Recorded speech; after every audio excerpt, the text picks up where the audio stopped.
ሰላም ጤና ይስጥልን ውድ ተመልካቾቻችን አድማጮቻችን ይህ ደር ፕሬስ ነው። ከሰዓቱ አበይት መረጃዎች ጋር እኔ ደረጀ ሀብተወልድ ነኝ። በቅድሚያም ከሰሞኑ ህይወታቸው ካለፉት ከፍተኛ ወታደራዊ አዛዦች መካከል የኮሎኔል ሀብታሙ የቀብር ስነ ስርዓት በትናንትናው ዕለት መፈጸሙ ተመልክተዋል። በወለጋ ወይም ቢዛሞ ግንባር ህይወታቸው ካለፈ ከፍተኛ የመከላከያ አዛዦች መካከል የማዕከላዊ ኮማንድና የህዳሴ ኮር ዋና አዛዥ የሜጀር ጀነራል አስናቀ አይተነው የቀብር ስነ ስርዓት ከሁለት ቀን በፊት በልዩ ወታደራዊ ስርዓት መከናወኑ የታወቀ ሲሆን የኮሎኔል ሀብታሙ ቀብር ደግሞ በትናንትናው ዕለት በተመሳሳይ መንገድ ተፈጽመዋል። ይሁንና ስለ ጀነራሉም ሆነ ስለ ሌሎች ከፍተኛ ወታደራዊ አዛዦች የመንግስት ከፍተኛ ሹማምንት ምንም የሐዘን መግለጫ ያላስተላለፉ ሲሆን የመንግስት መገናኛ ብዙሃንም ምንም አይነት ዘገባ እንዳይሰሩ ተደርገዋል። በትናንትናው ዕለትም የደብረ ብርሃን የሚሊሻ ጽሕፈት ቤት ኃላፊ ህይወታቸው እንዳለፈ መዘገቡ አይዘነጋም። ክቡራን ተመልካቾቻችን አድማጮቻችን በአማራ ክልል በተለይ በወሎ ግንባር በበርካታ ቦታዎች ከዛሬ ማለዳ አንስቶ ከፍ ያሉ ውጊያዎች እየተካሄዱ ይገኛሉ። የዛሬው በእርግጥ እጅግ አስከፊ ነው። ሆኖም ተመልካቾቻችን አድማጮቻችን ይህን ዘገባ በተመለከተ እጅግ አስገራሚና አሳዛኝ የሆኑ በርካታ የምስልና የቪዲዮ መረጃዎች እየደረሱን ቢሆንም ይህን ጉዳይ በተመለከተ የምንሰራቸው ዘገባዎች ከዩቲዩብ ቻናላችን ላይ ከመውረድም አልፈው ተደጋጋሚ ቅጣት እያመጡብን በመሆኑ አሁንም ዘገባውን ከማስተላለፍ ተቆጥበናል። የተለያዩ አካላት ቪዲዮዎችን ከመረጃዎች ጋር አያይዘው በተለያዩ ገጾቻቸውና በቻናሎቻቸው እየለጠፉ ባለበት ሰዓት እኛ የዘገባ ሽፋን ከመስጠት የተቆጠብነው በተጠቀሰው ምክንያት ብቻ እንደሆነ አድማጮቻችንና ተመልካቾቻችን እንድትረዱልን በአክብሮት እንጠይቃለን። ሌላ ምክንያት የለንም፣ ይህን ዘገባ አለመሸፈናችን ማለት ነው። ይህን ደግሞ ያደረግነው ዘወትር የምንገናኝበትን ቻናል በጥንቃቄ ለመጠበቅ ያህል ነው። እንደዚህ መረጃን የምንለዋወጥበትን በጥንቃቄ እንጠብቀው። ተደጋጋሚ ይሄ ነገር ቅጣት የሚያመጣ ከሆነ እንድትረዱ ማለት ነው እና እናንተም እንድትስማሙ ማለት ነው።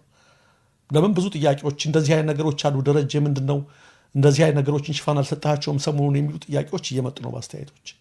ከዚህ አኳያ ነው ተረዱ ይበቃ እና ቻናሉንም ለመጠበቅ ያህል ስለሆነ እናንተም አንደርስታንድ እንድታረጉኝ ማለት ነው እና ይህን ቻናላችን እንድንጠብቀው እንደሆነ ተረዱኝ። ብዙ እንዲህ አይነት ነገሮችን በዘገብን ቁጥር ቅጣት እየመጣ ስለሆነ ማለት ነው። ተመልካቾቻችን ትረዱኛላችሁ ማለት ነው።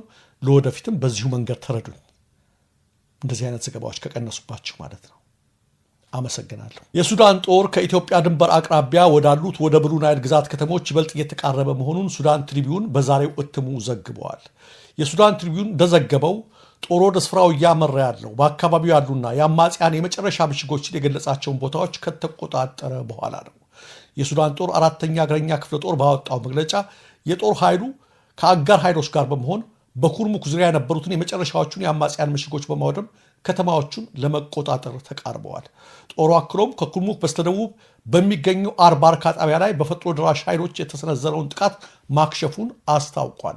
በጥቃቱ ወቅት በፈጥኖ ደራሽ ኃይሎች ላይ ከፍተኛ የሰው ኃይል ጉዳት ማድረሱን እንዲሁም በርካታ የጦር ተሽከርካሪዎችና ወታደራዊ ቁሳቁሶችን መማረኩን ገልጿል። እንደ ዘገባው ከሆነ የሱዳን ጦር ኃይሎች በከተማ ውስጥ ያሉ ተዋጊዎችን ለመክበብ አልመው በዘረጉት ባለ ሁለት አቅጣጫ ስትራቴጂካዊ ጥቃት ከሰሜንና ከደቡብ አቅጣጫዎች ወደ ብሉ ናይል ግዛት ከተሞች እየገሰገሱ ይገኛሉ። ጦሩ በዚህ ሳምንት መጀመሪያ ከኩርሙክ ደቡባዊ ዳርቻ የምትገኘውን የአልባርክ አካባቢን መልሶ መቆጣጠሩን አስታውቆ ነበር። በተጨማሪም ባለፈው ማክሰኞ ዕለት ከከተማዋ በስተሰሜን ምስራቅ በሚገኘው የቀይሳን ወረዳ ውስጥ ያሉ አዲና አቡዳቅላን ጨምሮ 4 ቦታዎችን መቆጣጠሩን ይፋ ማድረጉ አይዘነጋም። በዚሁ መግለጫው ከሱዳን ጦር ከፈጥኖ ደራሽ ኃይሎች ጋር የተባበሩ ተዋጊዎችን ሁሉ እስከ ዓለም አቀፉ የኢትዮጵያ ድንበር ድረስ ማባረሩን ጨምሮ ገልጿል። የሱዳን ጦር ካለፉት ሳምንታት ወዲህ ከመቼውም ጊዜ በላይ ወደ ኢትዮጵያ ግዛቶች እየገፋ ይገኛል። ኢትዮጵያ አልፎ አልፎ የድሮን ጥቃት እየፈጸመች ቢሆንም በ2 ሳምንት ጊዜ ውስጥ 2 ድሮኖችን መጥቶ እንደጣለባት የሱዳን ጦር መግለጹ ይታወሳል። ከህወሓት ኢህአዴግ ከስልጣን መሰናበት በኋላ ኢህአዴግ አዲስ አበባን የተቆጣጠረበት የግንቦት ሃያ ብሔራዊ በዓልነት በይፋ መሰረዙ ይታወቃል። ብሔራዊ በዓሉ መሰረዙን ያልተረዱ የሚመስሉ አንዳንድ የሀገራት መሪዎች ግን ለጠቅላይ ሚኒስትር አብይ አህመድና ለፕሬዝዳንት ታዬ አጽቀሥላሴ የደስታ መልእክት በማስተላለፍ ላይ ይገኛሉ። ከነዚህ መሪዎች መካከል አንዱ የኮሪያ ዲሞክራሲያዊ ህዝባዊ ሪፐብሊክ ፕሬዝዳንት ኪም ጆንግ ኡን ናቸው። የሰሜን ኮሪያው መሪ በዛሬው ዕለት ግንቦት ሃያን አስመልክተው ፕሬዝዳንት ታዬ አጽቀሥላሴን እንኳን አደረሳችሁ ማለት የሚከተለው መልእክት አስተላልፈውላቸዋል። በኢፌዴሪ ብሔራዊ ቀን የተሰማኝን እንኳን አደረሳችሁ መግለጫ ደርሶ ማስተላለፍ እወዳለሁ። እንዲሁም ለሀገሪቱ ዘላቂ ልማትና ለህዝቡ ደህንነት በምታደርጉት የሥራ እንቅስቃሴ ስኬትን እመኛለሁ ብለዋል። እንዲሁም የአዘርባይጃን ሪፐብሊክ ፕሬዝዳንት ኢልሃም አሊየቭ በበኩላቸው ለጠቅላይ ሚኒስትር አብይ አህመድ አሊ የእንኳን አደረሳችሁ ደብዳቤ መላካቸውን አዘር ኒውስ ዘግበዋል። የአዘርባይጃኑ ፕሬዝዳንት ባስተላለፉት መልእክት ውድ ጠቅላይ ሚኒስትር በራሴና በአዘርባይጃን ህዝብ ስም በኢፌዴሪ ብሔራዊ በዓል አጋጣሚ ለእርስዎና ለህዝቦ ልባዊ የእንኳን አደረሳችሁ መግለጫዬን አቀርባለሁ ነው ያሉት። በውጫሌ ከተማ የሚገኙ ነዋሪዎች ልጆቻቸውን በዕጣ ለሚሊሻነት እንዲሰጡ መወሰኑን ተናገሩ። ዕጣ የደረሳቸውና ወደ ውትድርና መግባት ያልፈለጉ በርካታ ሰዎች ቤተሰቦቻቸውና ንብረታቸውን ጥለው ከአካባቢው እየተሰወሩ ነው ተብለዋል። በአማራ ክልል በተቀሰቀሰውና አሁንም በቀጠለው የጸጥታ ቀውስ ሳቢያ በአምባሰል ወረዳ ውጫሌ ከተማ ከፍተኛ የጸጥታ ኃይሎች ወይም ሚሊሻ ምልመላ ዘመቻ እየተካሄደ ይገኛል። ይህ ምልመላ እንቅስቃሴ በክልሉ ውስጥ ከሚንቀሳቀሱት የፋኖ ታጣቂዎች ጋር እየተደረገ ያለው ግጭት ተጨማሪ ኃይል ለማሰባሰብ ያለመ እንደሆነ ተገልጿል። ይህን አስመልክቶ ከስፍራው የደረሱ መረጃዎች እንደሚያመለክቱት ባለፈው መጋቢት 23 ቀን በአምባሰል ወረዳ ውጫሌ ከተማ ትልቅ የህዝብ ውይይት ተደርጎ ነበረ።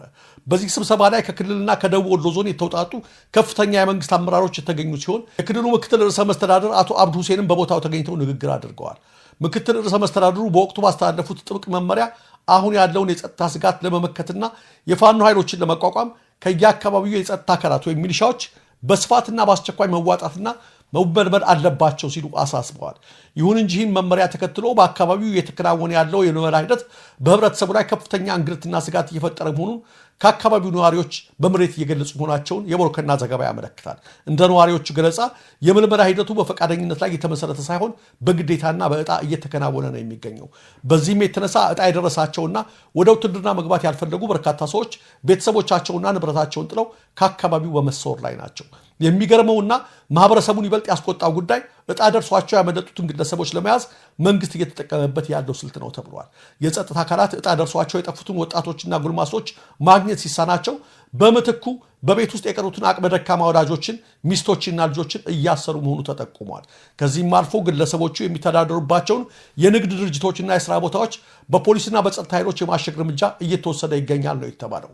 ይህ አይነቱ አስገዳጅ የሰው ኃይል ምልመላና በንጹሐን ዜጎች ላይ እየተወሰደ ያለው የጋራ ቅጣት እርምጃ በውጫሌ ከተማና በአካባቢው ነዋሪዎች ላይ ከፍተኛ የስነ ልቦና ቀውስና ማህበራዊ መስተጋበር መቋረጥ እየፈጠረ መሆኑ ተነግረዋል። ነዋሪዎች የከተማው ባለስልጣናት የህዝብን ሰላም መጠበቅ ሲገባው ራሱ የፍርሃትና የትርምስ ምንጭ የሆነ ነው ሲሉ ድምፃቸውን እያሰሙ ነው።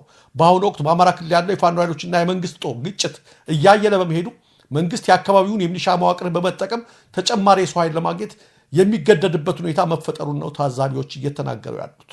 ሆኖም እንግዲህ ይህ አይነቱ በኃይልና በማስገደድ የሚደረግ ምልመላ በህዝብና በመንግስት መካከል ያለውን እምነት ይበልጥ የሚያሻክርና የአካባቢውን ሰላም ወደ ባሰ አዘቅት ውስጥ የሚከት መሆኑን ነዋሪዎች ደጋግመው እየተናገሩ ይገኛሉ። የዓለም ባንክ የሰው ሀብትን ተገቢ በሆነ ቦታ መገንባት ቢልዲንግ ሂውማን ካፒታል ዌር ኢት ማተርስ በሚል ያወጣው አዲስ ሪፖርት በኢትዮጵያ ላለፉት 15 ዓመታት የታየው የሰው ሀብት ልማት ሂደት መገታቱንና እንዲያውም በአንዳንድ ዘርፎች ወደኋላ እየተመለሰ መሆኑን ይፋ አድርጓል።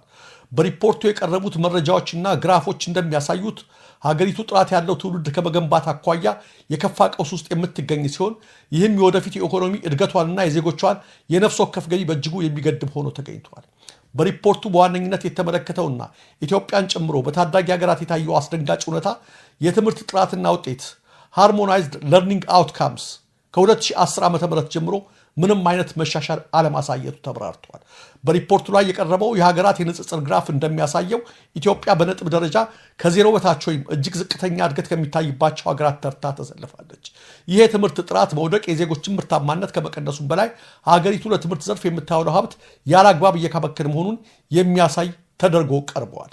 አሁን ባለው ሁኔታ በኢትዮጵያ የሚታየው የትምህርት ጥራት መውደቅና የክህሎት ክፍተት ሀገሪቱን ወደፊት በዓለም አቀፍ ደረጃ ተወዳዳሪ የሚሆን የሰው ኃይል እንዳይኖራት እያደረገው ነው። ይህ መገታትና ወደኋላ መመለስ በአስቸኳይ በመዋቅራዊ ለውጥ ካልታገዘ የኢትዮጵያ የሰው ሀብት ልማት ከከፋ ድህነትና ከማያቋርጥ የኢኮኖሚ መንቀጫቀጭ ሊወጣ አይችልም ሲል ሪፖርቱ ማስጠንቀቁን ዘገባ ያመለክታል። ክቡራን ተመልካቾቻችን፣ አድማጮቻችን የሰዓቱ መረጃዎች እነዚህ ነበሩ። ለትክክለኛ ለወቅታዊ ለፈጣን መረጃዎች እንዲሁም ለቁም ነገር አዘል ዝግጅቶች ደር ፕሬስን ሰብስክራይብ ያድርጉ። ኢትዮጵያ ሀገራችን፣ ምስራቅ አፍሪካችን በሰላም በአንድነት በሞገስ በነፃነት በፍቅርና በክብር ለዘላለም ይኑር።